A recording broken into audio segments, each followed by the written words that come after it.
I paid my parents' bills and bought my father a Rolex, but on his birthday he smiled and said, "Respect isn't bought with money, son." So I stopped paying. Now they have no money, and they also don't have a son. My name is Alejandro, and I'm the king of toilet paper. Yes, just as you hear it. I don't sell luxury cars, I don't have a tech company or a construction company. My fortune comes from the toilet paper business.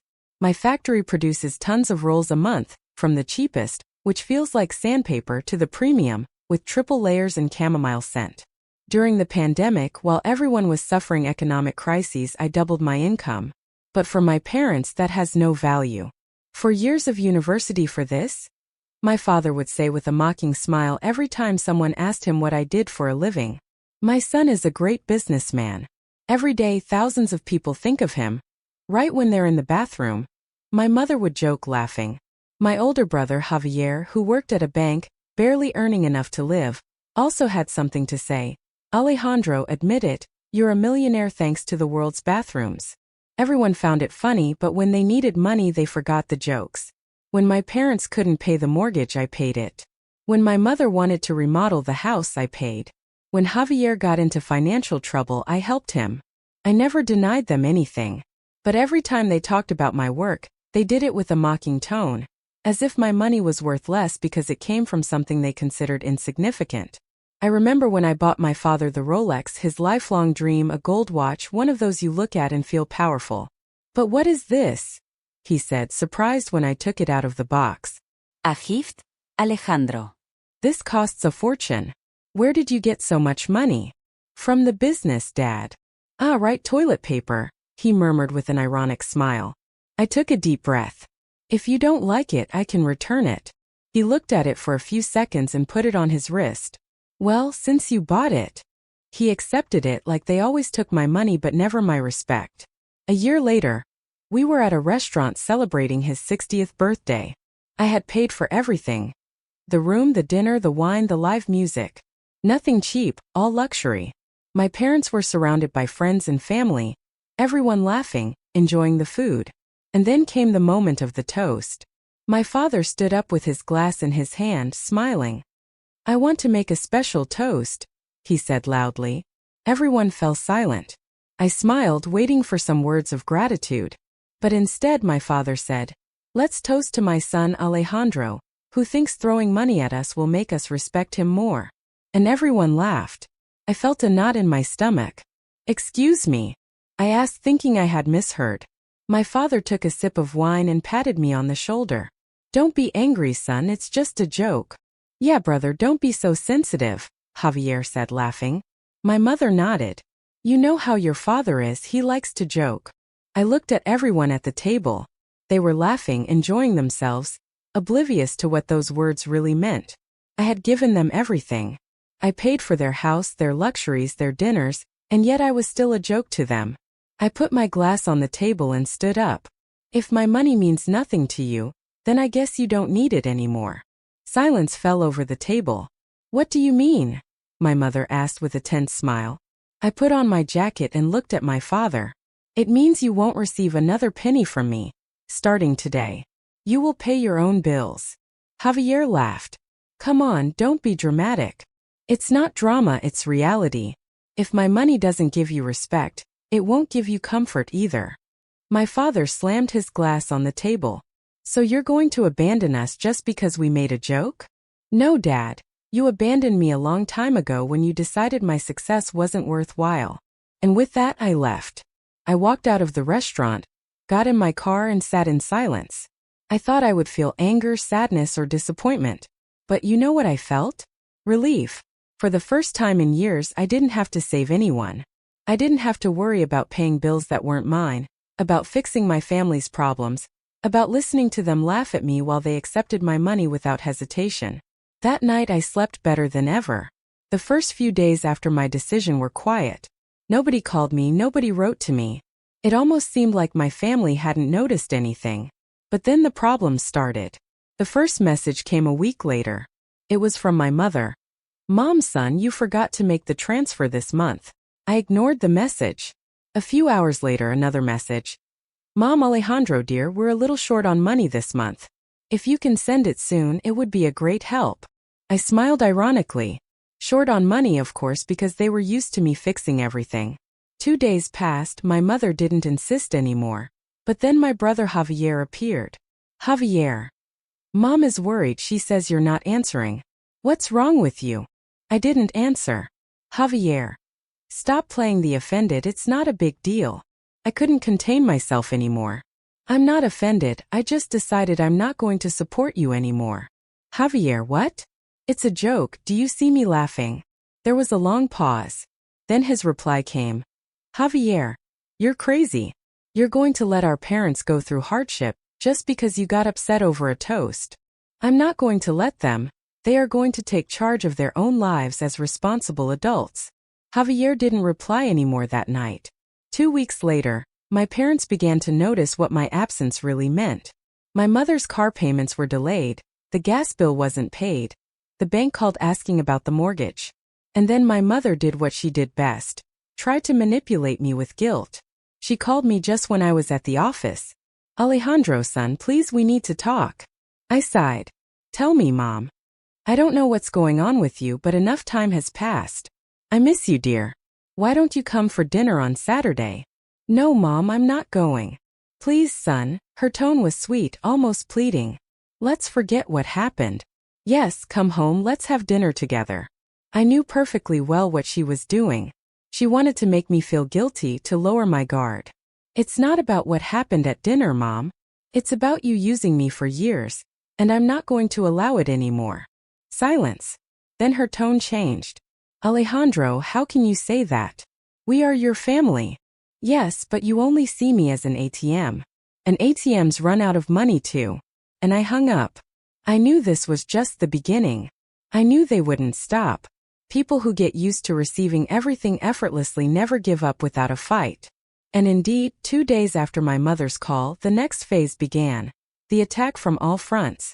First it was my mother. Mom. Son, I don't know what's wrong with you, but you're making a mistake. You can't turn your back on your family. Mom. We raised you with love. How can you leave us like this? Mom. Your father doesn't say it, but he's suffering a lot. Mom. I can't believe you just stopped paying the bills without warning. How are we supposed to survive? Mom. Do you want us to end up on the street? Mom. Alejandro, dear.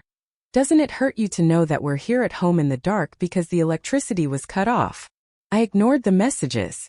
I wasn't going to fall into that emotional trap anymore. But then they started calling my friends. Alejandro, your mother wrote to me, she's worried. She says you're not answering and that the family has problems. Problems? How interesting. They never had problems before while spending my money.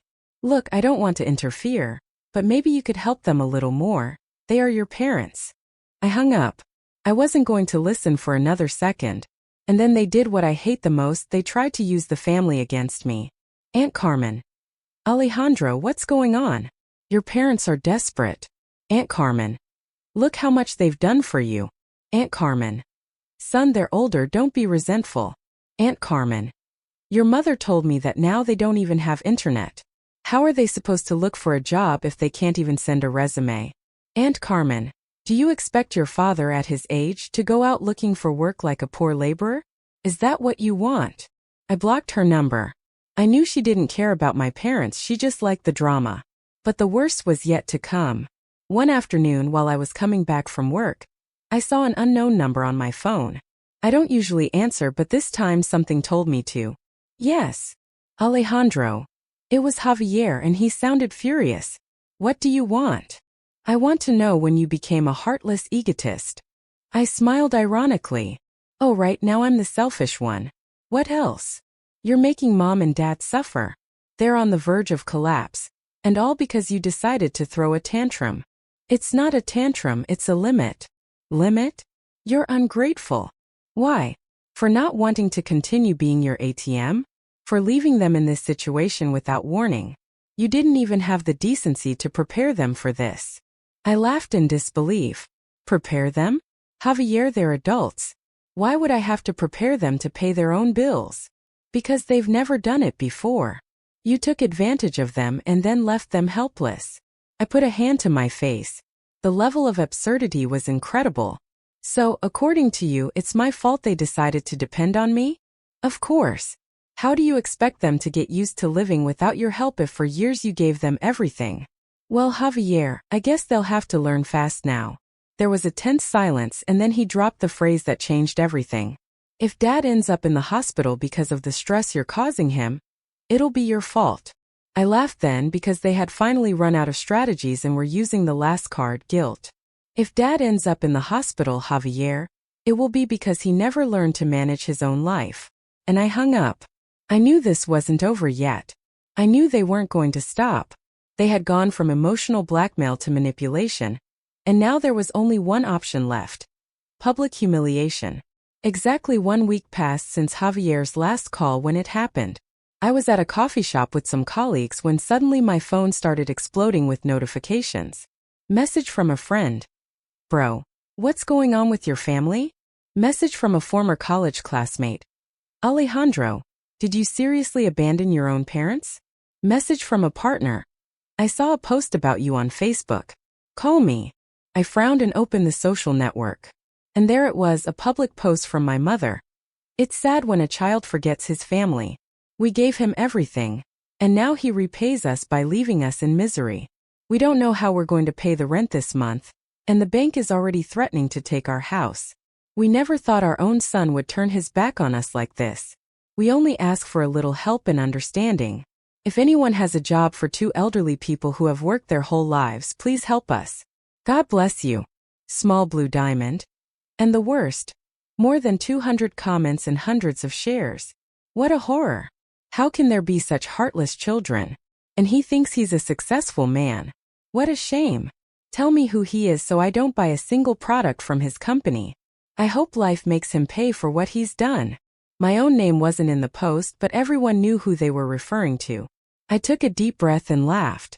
Did they really think this would work? Everything okay? One of my colleagues asked. Yes, my parents are doing their show on social media. I calmly drank my coffee and went home. I knew that in a matter of hours I would receive a message from Javier. And indeed my phone rang. Javier. What's wrong with you? You made Mom have to beg for money from strangers on the internet. I had nothing to do with it. They were the ones who decided to expose the situation on social media. Javier. But what did it cost you to keep helping them? Look at them, aren't you ashamed? I'd be ashamed to be an adult who's never worked a day in his life and now begs on Facebook. Javier. I didn't expect this from you. You are a parasite. But at least I know how to live without depending on anyone. I turned my back and entered my office.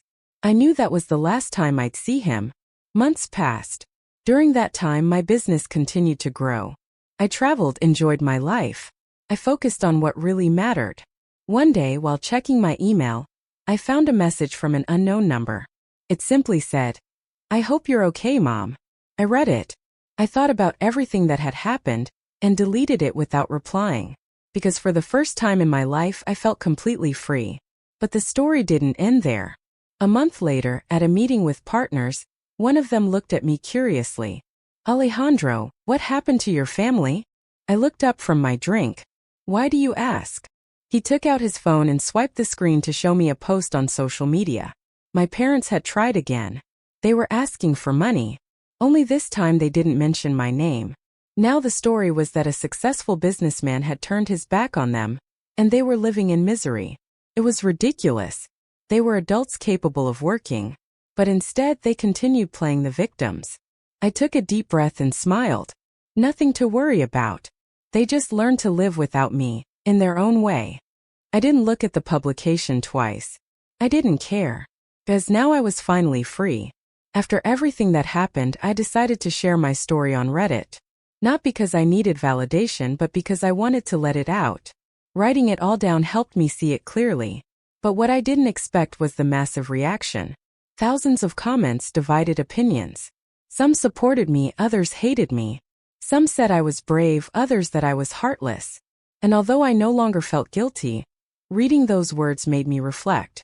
The most repeated comment was, "How could you do this to your own parents?" First I laughed. It was ironic.